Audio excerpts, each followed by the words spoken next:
പുഷ്കരൻ ചേട്ടാ, റാണാ മുതലാളിയുടെ മോൻ എന്റെ ഒരു പടം എടുത്തു. റാണാ മുതലാളിയുടെ മോനോ? ആ, പ്രതാപചന്ദ്രൻ. ഇന്നലെ ഞങ്ങളെ വീട്ടിൽ കാറിലാ കൊണ്ടുപോയി വിട്ടത്.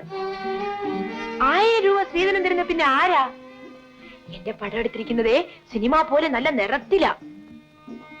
എന്താ ഒന്നും മിണ്ടാത്തത്? ഈ പറഞ്ഞതെല്ലാം വേണ്ടാത്തതായി. നിന്നെ ഞാൻ കല്യാണം കഴിക്കുന്നത് നിന്റെ വീട്ടുകാരിൽ നിന്നും പണം വാങ്ങിയിട്ടാണെന്ന് പറഞ്ഞാൽ പിന്നെ നമ്മൾ രണ്ടുപേരും തമ്മിൽ സ്നേഹമെന്ന് പറയുന്നതിൽ എന്താ അർത്ഥം? എന്ന് വെച്ചാ പുഷ്കരൻ ചേട്ടന് ഫോട്ടോ കടയിടാൻ കാശ് വേണ്ടേ? കല്യാണം കഴിഞ്ഞാ പിന്നെ നമ്മൾ എങ്ങനെയാ ജീവിക്കുന്നത്? അന്യനാട്ടിലൊന്നും പോവാൻ ഇനി ഞാൻ സമ്മതിക്കില്ല. നാട്ടിൽ എന്തെല്ലാം പണിയുണ്ട്. റാട്ടിൽ കയറ് പിരിക്കാം, കേവ് വെള്ളം ഊന്നാം, ചുമട് ചുമക്കാം, പിന്നെ മീൻ പിടിക്കാൻ പോകാം. അതെന്താ അതെന്താ പെണ്ണാൾ ചിരിക്കുന്നത്? കൊള്ളാം. ഇതൊക്കെ എന്റെ ചേട്ടൻ ചെയ്യുമെന്നോ?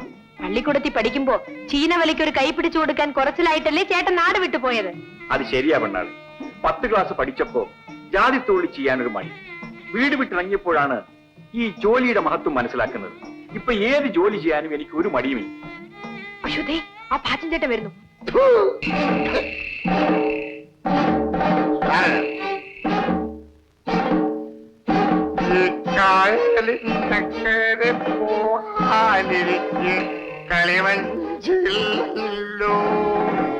നമുക്ക് അങ്ങോട്ട് മാറി. നീ എന്തിനാ ഊച്ചാളി പാച്ചിലൊക്കെ ഇങ്ങനെ ഭയപ്പെടുന്നത്? അയാൾ എന്നെ കാണുമ്പോ ഒരുമാതിരി. ആഹാ, എന്നാൽ ഇന്ന് അവരെ രണ്ട് കൊടുക്കണമല്ലോ. പക്ഷെ വേണ്ട, അയാൾ ഒറ്റ കുത്തിന് 5-6 പേരെ കൊന്നവനാ. കൊല്ലും. പിന്നെ നീ ആ തെങ്ങിന്റെ മറവിൽ ചെന്ന് കുറച്ചു നേരം മറഞ്ഞു നിൽക്കാൻ, ഞാൻ ഇവിടെ മറഞ്ഞു നിൽക്കാൻ. ചെല്ല്. അയ്യോ വേണ്ട, എനിക്ക് പേടിയാ. പറയുന്ന പോലെയൊക്കെ ചെല്ല്.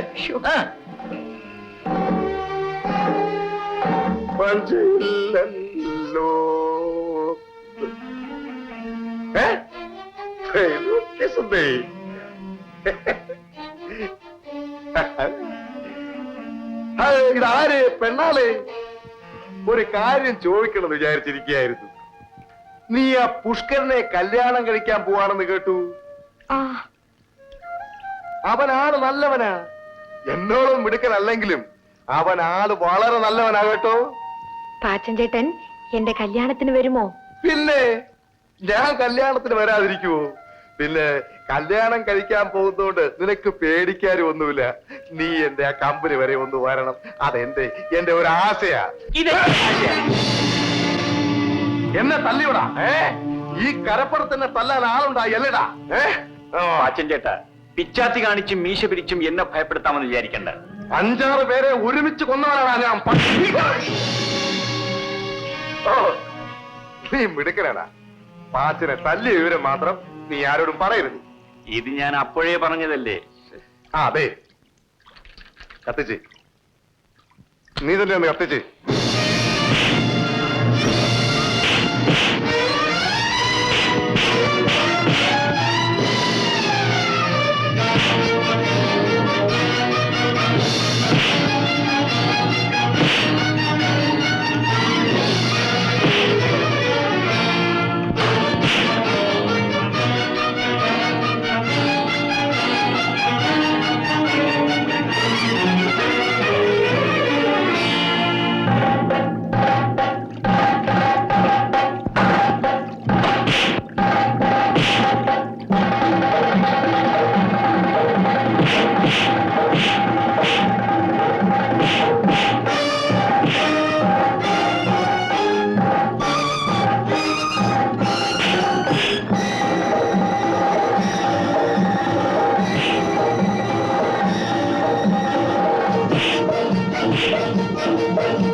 അച്ഛനപ്പോ വരും.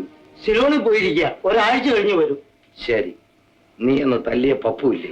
ഞാൻ അത്ര ശക്തിയിൽ തന്നില്ല, അവൻ എന്റെ ഇവിടെ ഇടിച്ചപ്പോ ഞാൻ അതല്ലടാ അവൻ ഇങ്ങോട്ട് വിളിച്ചോണ്ട് വാ. ആ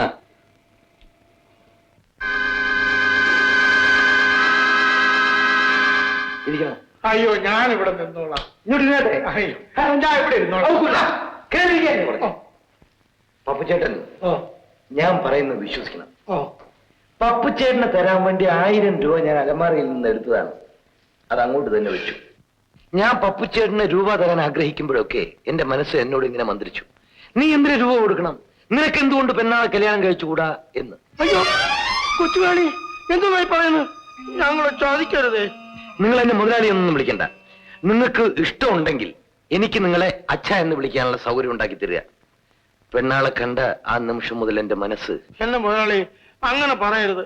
എന്റെ മോള് പെണ്ണാളും എന്റെ കൂട്ടുകാരന്റെ മോൻ പുഷ്കരനും തമ്മില് കൊച്ചുനാളിലെ വലിയ സ്നേഹത്തിലാ. പപ്പുച്ചേട്ടൻ നല്ലപോലെ ആലോചിക്കൂ. എന്റെ മനസ്സോടുകൂടി അവളെ മറ്റൊരാൾക്ക് വിവാഹം ചെയ്ത് കൊടുക്കാൻ ഞാൻ ഇഷ്ടപ്പെടുന്നു. അയ്യോ കൊച്ചുമാളി, അങ്ങനെ പറയരുത്. നല്ലപോലെ ആലോചിക്കും. ഞാനങ്ങോട്ട്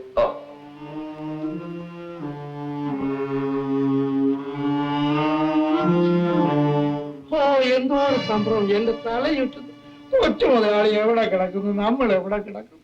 അയ്യോ, പെണ്ണാളിന്റെ ജാതകം കുറിച്ച കണിയാർ അന്നേ പറഞ്ഞതാ, അവക്ക് രാജയോഗമാണെന്ന്. കോന്തിയോടിച്ച് എന്തോ പറയും. 1000 രൂപ സ്ത്രീധനം കൊടുക്കാമെന്ന് പറഞ്ഞു ഒപ്പിച്ചും പോയി. കൊച്ചു മുതലാളി കാശ് വിട്ടു തരത്തില്ല. സർപ്പക്കാരി കയറി കാക്കിട്ടവനായി തുപ്പാനും വയ്യ, ഇറക്കാനും വയ്യോ. എനിക്കൊരു സംഭവം, നീ വെള്ളം ചുട്ടത്, നീ ഒന്ന് വീശ, എന്നെ ഒന്ന് വീശ. അയ്യോ എന്തൊരു സംഭവം.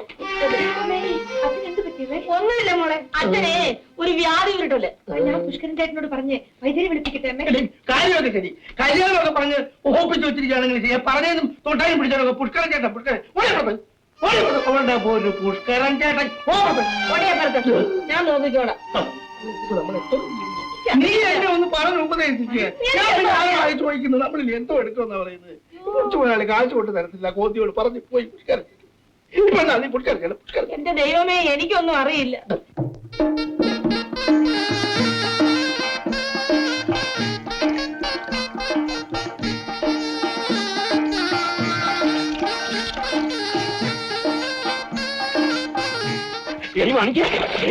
അങ്ങോട്ടൊന്ന് നോക്കിക്കേ, നിന്റെ മോനും ആ പെണ്ണാളും കൂടെ ചെയ്യുന്ന വിജയമുണ്ടോ?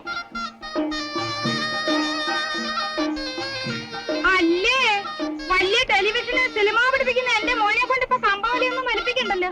അവരെ കൂടി വിളിച്ചേ. എടാ മോനെ, എടീ, മീൻ പിടിക്കാത്തവർക്കും മീൻ പിടിക്കുന്നത് കണ്ടാ കുളിരേറും. മീനിന്റെ ഗുണം അതാണ്. ആ ഒരൊറ്റ കാരണം കൊണ്ടാണ് കണ്ടാ കൊള്ളാവുന്ന പെമ്പിള്ളേർക്ക് മീനാക്ഷി എന്ന് പേരിടുന്നത്. അത് നിനക്കറിയാവല്ലോ. എടാ പപ്പുവേ, ഞാൻ നിന്റെ മോളും മരുമോനും കൂടെ ചെയ്യുന്ന വിദ്യ നോക്കിയാൻ.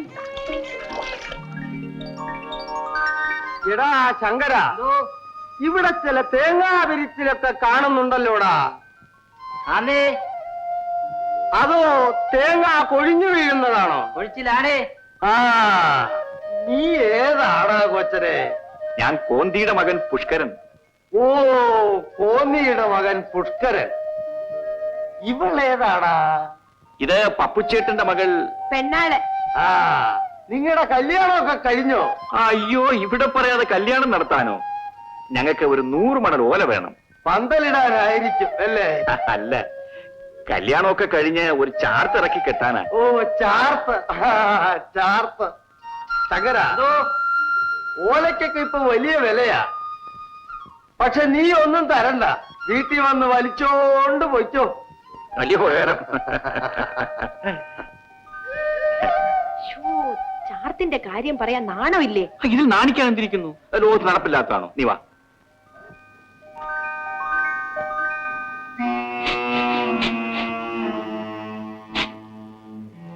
നിങ്ങൾ ഇങ്ങനെ ഇരുന്ന് വെറുതെ തല പുകയുന്നത് എന്തിനാ? ഞാനേ ഒരു ബുദ്ധി പറഞ്ഞു തരാം. എന്റെ ബുദ്ധി നിന്റെ കൈയിരിക്കട്ടെ. നിനക്ക് ബുദ്ധി പറഞ്ഞു തരാനല്ല അറിയാമോ, ഞാൻ ബുദ്ധി ചെയ്യാൻ പോവാ. കൊച്ചുമാരെ ചെന്നുകൊണ്ട് ഞാൻ പറയും, പിന്നെ ഞങ്ങളെ പെണ്ണിന്റെ കല്യാണം ഞങ്ങൾ തൽക്കാലം മാറ്റി വയ്ക്കാം. പക്ഷെ ഈ പുഷ്കരന് അന്യ രാജ്യത്ത് എവിടെയെങ്കിലും ഒരു ജോലി വാങ്ങിച്ചു കൊടുത്ത അവനെ ഇവിടുന്ന് അങ്ങ് അകറ്റണം. അത് കഴിഞ്ഞാ പെണ്ണിന്റെ മനം മാറ്റിയെടുക്കുന്നതിന് ഞങ്ങൾ ഏറ്റവും പറയും.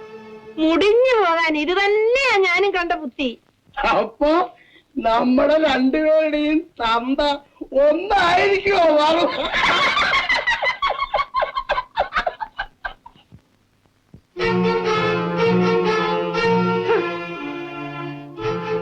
ഒരു 100 മണി തൊണ്ട് വാങ്ങിച്ച് ആ പെണ്ണാണ് തല്ലാൻ പറ. അല്ലാതെ കാലിൽ ഇങ്ങനെ തിരിഞ്ഞ് കളിക്കുന്ന പോലെ തുള്ളി കളിക്കാൻ പറ. നിനക്കെന്തോ അസുഖം എന്ന് പറയുന്നത് കേട്ടല്ലോ. അസുഖമാണെന്ന് പറഞ്ഞ് വീട്ടിൽ ഇരുന്നാൽ നോക്കൂ. കല്യാണം ഇനി വന്ന് അടുത്തില്ലയോ? ഞാൻ ഒന്ന് പുറത്തേക്ക് പോയിട്ട് വരാം. എന്റെ ഭഗവാനെ, ഇത് ഞാൻ ഊണമില്ല ഉറക്കവുമില്ല, ഇങ്ങനെ അങ്ങ് നടക്കുക. എന്റെ പാറു, നിങ്ങളുടെ ഈ ബുദ്ധിമുട്ടും കഷ്ടപ്പാടും ഓർക്കുമ്പം ഞങ്ങളുടെ ചങ്കാ തകരുന്നത് ഇല്ലയോ? വിശേഷിച്ച് ഞങ്ങൾ നിങ്ങളോട് സ്വീകരണം ചോദിച്ചെന്ന് പറഞ്ഞ് പുഷ്കരൻ വന്ന അന്ന് മുതൽ ഗർഭിച്ചിരിക്കുക. അതെ, അത് തന്നെ ഞങ്ങളും ആലോചിക്കുന്നത്. 1000 രൂപ സ്വീകരണം തരാമെന്നും പറഞ്ഞ് കല്യാണം നിശ്ചയിച്ചു. പക്ഷെ ഈ പെണ്ണിനെ പോറ്റാൻ ചെറുക്കൻ എന്താ ഒരു വഴി? ഇതെന്തൊരു പുതിയ ചോദ്യം ചോദിക്കുന്നത്? ഒന്നുമില്ലെങ്കിൽ നമുക്കൊരു ചീനവലയില്ലയോ, അത് വിറ്റിട്ടെങ്കിലും അവനൊരു ഫോട്ടോ ഒക്കെ ഇട്ട് കൊടുക്കാമല്ലേ? എന്നാൽ അതൊക്കെ കഴിഞ്ഞിട്ട് കല്യാണം നടത്തിയാ മതി. വെറുതെ എന്തിനാ നല്ലൊരു പെണ്ണിനെ പിടിച്ച് അന്തകൂപത്തിലാക്കുന്നത്?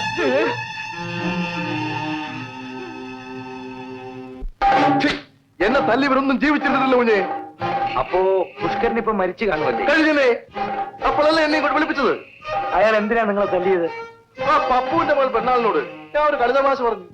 പപ്പുവിന്റെ മകളോട് തമാശ പറയുന്നവരെയൊക്കെ പുഷ്കരൻ അടിക്കുമോ? അത് തന്നെയാണ് പാത്തിനറിയണത്. ഞാൻ പോയി അവനെ കൊല്ലും കുഞ്ഞെ. നിന്നെ തല്ലിയവരോട് നീ പകരം വീട്ടുന്നത് എനിക്ക് ഇഷ്ടമാണ്. പക്ഷേ പപ്പുവിന്റെ മകളോട് കളി തമാശ പറയരുത്. അല്ല, അങ്ങനെ കുഞ്ഞിന് വല്ല ആശയുണ്ടെങ്കിൽ പാത്ത് സഹായിക്കാമല്ലോ. ഒരു 10 രൂപ വേണമായിരുന്നു. എല്ലാം കുടിച്ചില്ല. നിന്റെ സഹായമൊന്നും വേണ്ട. ഇതാ 10-ന് 20 തരാം. അപ്പോ നിന്നെ തല്ലിയവരൊന്നും ഈ ഭൂമിയിൽ ജീവിച്ചിരിക്കില്ലല്ലോ? ഇല്ല കുഞ്ഞെ. മിടുക്കൻ മിടുക്കൻ.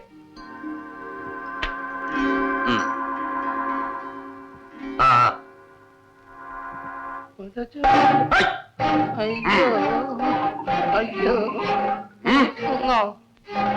എടാ പാച്ചൻ,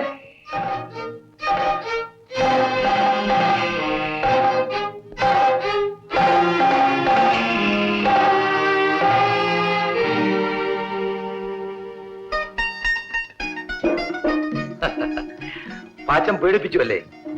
ഞാൻ പാച്ചനെ പേടിപ്പിച്ചു. എന്തായി നമ്മുടെ കാര്യങ്ങൾ? ആണോ പെണ്ണോ? ആണും പെണ്ണും അല്ലാത്ത ഒരു അവസ്ഥയിലായി ഇപ്പോഴത്തെ ഇരിപ്പ്. കടശിയിലാണ്. ആണാവൂല്ലോ. കേറും.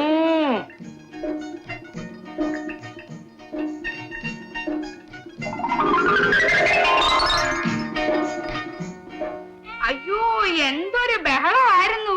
കല്യാണം ഇപ്പം നടത്തണോ, ഉടനെ നടത്തണോ, അമ്പലത്തിൽ കൊണ്ടുപോകണോ, 1000 ഉലുവ അങ്ങ് പുഴുങ്ങി വെച്ചിരിക്കുന്നു എന്നൊക്കെയല്ലേ പറഞ്ഞത്.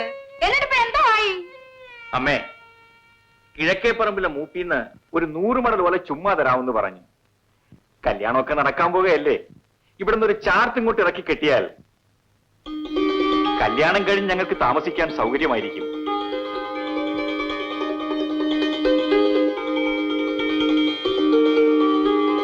നീ ചാർത്തും കെട്ടി പൊറുക്കാനുള്ള തീരുമാനത്തിലാ. പപ്പുവിന്റെ പാറുവിന്റെ അഭിപ്രായം നിനക്കറിയാമോ? എന്തെങ്കിലും ജീവിക്കാനുള്ള ഒരു വരുമാനം ഉണ്ടാക്കിയിട്ട് പെണ്ണ് കെട്ടി വെച്ചാൽ മതി.